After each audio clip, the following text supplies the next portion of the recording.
Hi ನಮಸ್ಕಾರ ಎಲ್ಲರಿಗೂ welcome back ನನ್ನ ಚಾನಲ್ಗೆ ಆತ್ಮೀಯ ಸ್ವಾಗತ. ಇವತ್ತಿನ ಥಂಬ್ನೇಲ್ ನೋಡಿರೋ ಪ್ರಕಾರ ನಾನೊಂದು ಸ್ಯಾಂಡ್ವಿಚ್ ಮಾಡತ್ತೀನಿ. ಅದಕ್ಕೆ ಮೇನ್ಲಿ ಬೇಕಾಗಿರೋದು ಒಂದು ಕ್ರೀಮ್ ಚೀಸ್, ಅದನ್ನು ಮನೆಯೊಳಗೆ ಮಾಡ್ಕೊಳ್ಳೋನು. ಸೊ ಇಲ್ಲಿ ಪನ್ನೀರ್ ತೊಗೊಂಡೇನಿ ಪ್ಲಸ್ ಫ್ರೆಶ್ ಕ್ರೀಮ್ ತೊಗೊಂಡಿದ್ದೀನಿ. ಸೊ ಇದು ಎರಡೂ ಕೂಡ ಚೆನ್ನಾಗಿ ಮಿಕ್ಸ್ ಮಾಡಿ ಈ ಥರ ಬ್ಲೆಂಡ್ ಮಾಡ್ಕೊತಿರ್ಬೇಕು ಸ್ಟೆಪ್ ಬೈ ಸ್ಟೆಪ್.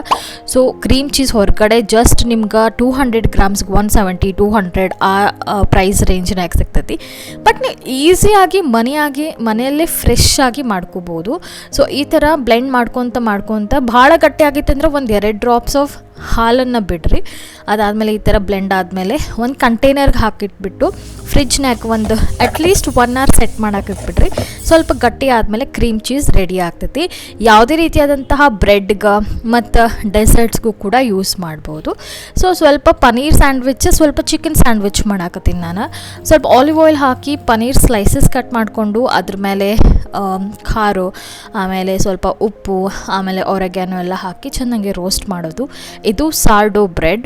ಸೊ ಇದನ್ನು ನಿಮ್ಗೆ ಹೆಂಗೆ ಬೇಕು ಹಂಗೆ ಕಟ್ ಮಾಡ್ಕೋಬಹುದು. ಸೊ ಇದು ಸ್ವಲ್ಪ ನೋಡುವಂಗೆ ನೀವು ಭಾಳ ಹಾರ್ಡ್ ಇರ್ತೈತಿ. ಸ್ವಲ್ಪ ಆಲಿವ್ ಆಯಿಲ್ ಹಾಕಿ ರೋಸ್ಟ್ ಮಾಡಿದ್ರಿ ಅಂತಂದ್ರೆ ನಾರ್ಮಲ್ ಬ್ರೆಡ್ ಥರ ಆಗ್ತೈತಿ. ಆ್ಯಂಡ್ ಇದು ಹೆಲ್ತಿಗೆ ಒಳ್ಳೆಯದು. ಬೇರೆ ವೈಟ್ ಬ್ರೆಡ್ ಎಲ್ಲ ನೀವು ಬೇಕ್ರಿ ಒಳಗೆ ಏನು ತೊಗೊಂಡು ಬರ್ತೀವಿ ನಾವು, ಸೊ ಅದೆಲ್ಲ ಭಾಳ ಹಾನಿಕಾರಕ ಇರ್ತೈತಿ. ಅಂದ್ರೆ ಭಾಳ ಪ್ರಾಸೆಸ್ಡ್ ಫ್ಲಾರ್ ಇರ್ತೈತಿ, ಮೈದಾ ಇರ್ತೈತಿ, ಜೊತೆಗೆ ಭಾಳ ಅನ್ಹೈಜಿನಿಕ್ ಆಗಿ ಕೂಡ ಮಾಡಿರ್ತಾರೆ. ಸೊ ಇದು ಫರ್ಮೆಂಟೆಡ್ ಒಂದು ಫ್ಲಾರಿಂದ ಮಾಡ್ತಾರೆ, ಫರ್ಮೆಂಟ್ ಮಾಡಿ. ಸೊ ಹೀಗಾಗಿ ಗುಡ್ ಬ್ಯಾಕ್ಟೀರಿಯಾಸ್ ಇರ್ತೈತಿ. So it's a healthy bread to have for breakfast. ಅದಾದಮೇಲೆ ಕ್ರೀಮ್ ಚೀಸ್ ನೋಡ್ಬೋದು ನೀವು, ಗಟ್ಟಿ ಆಗೈತಿ, ಎಲ್ಲ ಸೆಟ್ ಆಗೈತಿ. ಬ್ರೆಡ್ ರೋಸ್ಟ್ ಆದಮೇಲೆ ಈ ಥರ ಚೆನ್ನಾಗಿ ಸ್ಪ್ರೆಡ್ ಮಾಡಿಕೊಂಡು ಲೆಟಸ್ ಮತ್ತು ಚೆರಿ ಟೊಮ್ಯಾಟೋಸ್ನ ಚೆನ್ನಾಗಿ ವಾಶ್ ಮಾಡಿ ಕಟ್ ಮಾಡಿ ಇಟ್ಕೊಂಡೇನಿ. ಸೊ ಲೆಟಸ್ ಹಾಕಿ ಅದ್ರ ಮೇಲೆ ರೋಸ್ಟೆಡ್ ಚಿಕನ್ ಹಾಕಿ ಮೇಲೆ ಬಂದ್ ಮಾಡಿ ಇಟ್ರಿ ಅಂತಂದ್ರೆ ಚಿಕನ್ ಸ್ಯಾಂಡ್ವಿಚ್ ರೆಡಿ ಆಗ್ತೈತಿ. ಸೊ ಮೇಲೆ ಇನ್ನೊಂದು ಕಡೆ ಕ್ರೀಮ್ ಚೀಸ್, ಚೆರಿ ಟೊಮ್ಯಾಟೋಸ್ ಮತ್ತು ಲೆಟಸ್ ಹಾಕಿ ಸಾಲ್ಟ್, ಪೆಪ್ಪರ್, ಆಲಿವ್ ಆಯಿಲ್ ಹಾಕಿದ್ರಿ ಅಂತಂದ್ರೆ ಸೊ ಬ್ರೋಶೆಟಾ ಕೂಡ ರೆಡಿ ಆಗ್ತೈತಿ. ಅದ್ರ ಜೊತೆಗೆ ವಿಯೆಟ್ನಾಮೀಸ್ ಕಾಫಿ ಕೂಡ ಮಾಡಿದ್ದೆ ನಾನು. ನಾಷ್ಟ ಆದಮೇಲೆ ಐ ಗಾಟ್ ರೆಡಿ. ನಮ್ಮ ಗೊತ್ತಿರೋರೊಬ್ಬರ ಮನೆಯೊಳಗೆ ಸತ್ಯನಾರಾಯಣ ಪೂಜೆ ಆಯಿತು. ಸೊ ಹೀಗಾಗಿ ಹೋಗಿ ಬರೋಣ ಅಂತ ಲೆಟ್ಸ್ ಗೋ.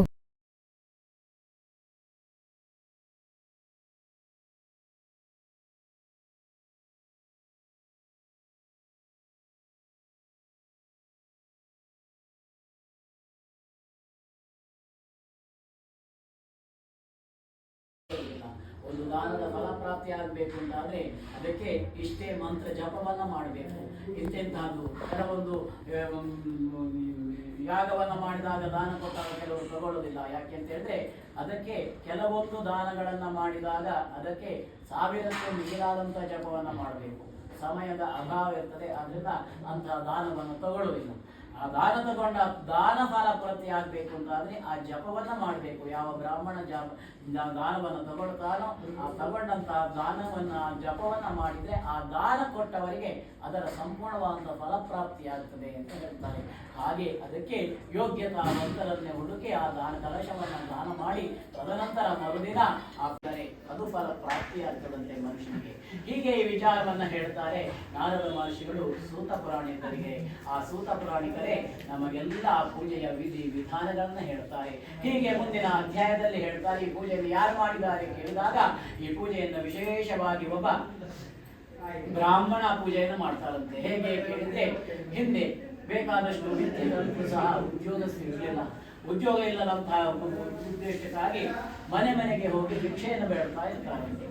ಮನೆಗೆ ಹೋಗಿ ಭಿಕ್ಷೆ ಬೇಡ್ತಿರುವಂತಹ ಸಂದರ್ಭದಲ್ಲಿ ಮಹಾವಿಷ್ಣುವಿಗೆ ಆಶ್ಚರ್ಯ ಆಗ್ತದೆ. ಬೇಕಾದಂತಹ ವಿದ್ಯೆ ಇದೆ, ಯಾಕೆ ಈ ರೀತಿ ಬ್ರಾಹ್ಮಣರು ಮಾಡ್ತಾರೆ ಎನ್ನುವಂತಹ ವಿಚಾರವನ್ನು ತಿಳಿದುಕೊಳ್ಳುವ ಉದ್ದೇಶವಾಗಿ ವೃದ್ಧ ಬ್ರಾಹ್ಮಣ ವೇಷದಲ್ಲಿ ಈ ಬ್ರಾಹ್ಮಣ ಇದ್ದಂತಹ ಸ್ಥಳಕ್ಕೆ ಬರ್ತಾರೆ. ಅವರಲ್ಲಿ ಕೇಳ್ತಾರೆ. ಆವಾಗ ಹೇಳ್ತಾರೆ, ಏನು ಮಾಡಿ ನನಗಿರತಕ್ಕಂಥ ಗ್ರಹಚಾರ ಅಂತ ಹೇಳಿದ್ರೆ ಗ್ರಹಗಳು ಒಂದು ಮನೆಯಿಂದ ಇನ್ನೊಂದು ಮನೆಗೆ ಹೋದಾಗ ಅದರ ಪರಿಣಾಮ ಇರುವಂತಹದ್ದು ಮನುಷ್ಯನ ಮೇಲೆ. ಅದರಿಂದ ಅದರಲ್ಲಿ ಒಳ್ಳೆಯದು ಆಗ್ಬೋದು, ಅವನಿಗೆ ಕೆಟ್ಟದ್ದು ಆಗ್ಬೋದು. ಅದರಿಂದ ನನ್ನನ್ನು ಕರೆದು ಪೂಜೆಗೆ ಬನ್ನಿ ಅಂತ ಹೇಳುವುದಿಲ್ಲ. ಏನು ಮಾಡಿ ನಾನು ಅದಕ್ಕಾಗಿ ಮನೆಗೆ ಹೋಗಿ ಭಿಕ್ಷೆಯನ್ನು ಬೇಡ್ತಾ ಇದ್ದೇನೆ ಅಂತ ಹೇಳ್ತಾರೆ. ಆವಾಗ ಹೇಳ್ತಾರೆ, ನಾನು ಇದಕ್ಕೊಂದು ಪೂಜೆಯನ್ನು ಹೇಳ್ತೇನೆ. ಆ ಪೂಜೆಯನ್ನು ನೀನು ಮಾಡಿದೆ ಅಂತಾದ್ರೆ ನಿನಗೆ ಎಲ್ಲ ರೀತಿಯಾದಂತಹ ಸುಖ ಸೌಖ್ಯ ಸಂಪತ್ತು ಪ್ರಾಪ್ತಿ ಆಗ್ತದೆ ಅಂತ ಹೇಳ್ತಾರೆ. ಆವಾಗ ಇವರಿಗೆ ಆಶ್ಚರ್ಯ ಆಗ್ತದೆ. ಏನು ಅಂತ ಹೇಳಿದ್ರೆ ಊಟ ಮಾಡೋದಕ್ಕೆ ಗತಿ ಇಲ್ಲ. 4 ಮನೆಗೆ ಹೋದರೆ ಮಾತ್ರ ಏನಾದರೂ ಕೊಟ್ಟರೆ ಮಾತ್ರ ಊಟ, ಇದ್ದರೆ ಅವರಿಗೆ ಆ ದಿವಸ ಕೇಳಿದರೆ ಏಕಾದಶಿಗೆ. ಹಾಗಿರುವಾಗ ನಾನು ಪೂಜೆಯನ್ನು ಹೇಗೆ ಮಾಡಲಿಕ್ಕೆ ಹೇಳಿದಾಗ, ಮೊದಲಾಗಿ ಭಕ್ತಿಯಿಂದ ನೀನು ಕೇಳಿಕೊಂಡಂತಾದರೆ ನಿಮಗೆ ಎಷ್ಟು ನಿನ್ನ ಭಕ್ತಿಗೆ ಆ ಭಕ್ತಿಗೆ ಫಲವನ್ನು ಭಗವಂತ ಅನುಗ್ರಹಿಸ್ತಾನೆ ಅಂತ ಹೇಳ್ತಾರೆ.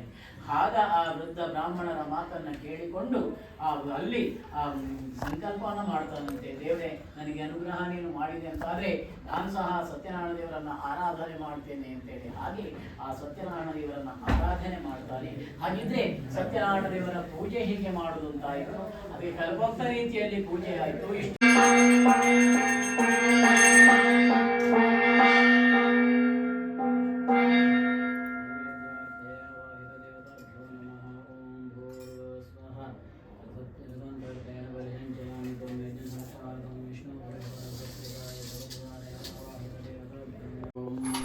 ಪೂಜೆ ಮಾಡುವಾಗ ಭಾಳಷ್ಟು ಕತೆಗಳು ಕೇಳಿ ಅದಾದಮೇಲೆ ಊಟ ಮಾಡಿ ವಾಪಸ್ ಮನೆಗೆ ಬಂದುಬಿಟ್ವಿ. ಸೊ ಐಕ್ಯದಿಂದ ಸ್ವಲ್ಪ ಸಾಮಾನನ್ನು ಆರ್ಡ್ರ್ ಮಾಡಿದ್ದೆ ನಾನು ಆರ್ಗನೈಸ್ ಮಾಡ್ಕೊಳ್ಳೋಕ್ಕಂತೆ. ಆ್ಯಂಡ್ ಲಾಸ್ಟ್ ಬ್ಲಾಗ್ನಾಗ ನೀವು ನೋಡಿದ್ರಿ ಲಿಪ್ ಟ್ರೀಟ್ಮೆಂಟ್ ಮತ್ತು ಮೈಕ್ರೋ ಬ್ಲೇಡಿಂಗ್ ಮಾಡಿಸ್ಕೊಂಡಿದ್ದೆ. ಸೊ ಈ ಥರ ಅಪ್ಡೇಟ್ ಸದ್ಯಕ್ಕೆ ಈ ಥರ ಕಾಣಿಸಾಕತ್ತೈತಿ, ಮೈಕ್ರೋ ಬ್ಲೇಡಿಂಗ್ ಮತ್ತು ಲಿಪ್ ಕರೆಕ್ಷನ್. ಸೊ ಐಕ್ಯದಿಂದ ತಂದಿರುವಂಥ ಕೆಲವಷ್ಟು ಹಾಲ್ ಸಾಮಾನು ನೋಡೋಣ ಅಂತ. ಸೊ ಇದೆಲ್ಲ ಕೂಡ ಆನ್ಲೈನ್ ಆರ್ಡ್ರ್ ಮಾಡಿದ್ದೆ. ಮನೆಯಾಗ ಕುಂತು ಆರಾಮಾಗಿ ಐಕ್ಯದಿಂದ ಏನು ಬೇಕು ಆರ್ಡ್ರ್ ಮಾಡ್ಬೋದು. ಅಲ್ಲಿ ಹೋಗಿ ಭಾಳಷ್ಟು ಕನ್ಫ್ಯೂಷನ್ ಆಗ್ಬಿಡ್ತೈತೆ ಏನು ತೊಗೊಳ್ಳೋದು ಏನಿಲ್ಲ ಅಂಥೇಳಿ. ಸೊ ಈ ಥರ ನಾನು ಕಂಟೈನರ್ಸ್ ಆರ್ಡ್ರ್ ಮಾಡಿದ್ನಿ ಆರ್ಗನೈಸ್ ಮಾಡ್ಬೇಕಂಥೇಳಿ. ಸಣ್ಣ ಪುಟ್ಟ ಅದಿದು ಅಂದಾಜು ಸಾಮಾನುಗಳಿರ್ತಾವೆ ಹೀಗಾಗಿ. ಸೊ ಒಂದು ಸಣ್ಣದ್ರಾಗ ಈ ಥರ ನಾನು ನೆಲ್ ಪೆಂಟ್ ಎಲ್ಲ ಜೋಡಿಸಿಟ್ಕೊಂಡೇನಿ. ಸೊ ಇದೆಲ್ಲ ಭಾಳ ಒಳ್ಳೆ ಕ್ವಾಲಿಟಿದೈತಿ.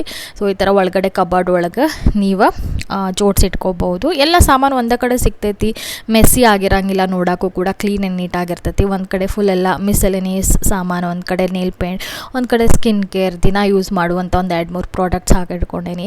ಸೊ ಅದಾದಮೇಲೆ ಒಂದು ಗ್ಲಾಸ್ ವಾಸ್ ಕೂಡ ನಾನು ಆರ್ಡ್ರ್ ಮಾಡಿದ್ದೆ. ಆ್ಯಂಡ್ ಜೊತೆಗೆ ಈ ಫೇಕ್ ಫ್ಲವರ್ಸ್ ಕೂಡ ಆರ್ಡ್ರ್ ಮಾಡಿದ್ದೆ. ನೋಡೋಕೆ ಭಾಳ ರಿಯಲ್ ಆಗಿ ಕಾಣಿಸ್ತೈತಿ. ಒಳ್ಳೆ ಕ್ವಾಲಿಟಿ ಪ್ಲಾಸ್ಟಿಕ್ ಐತಿ, ಅದು ಮಸ್ತ್ ಐತಿ ಡೆಕೋರ್ ಮಾಡೋಕ್ಕೆ.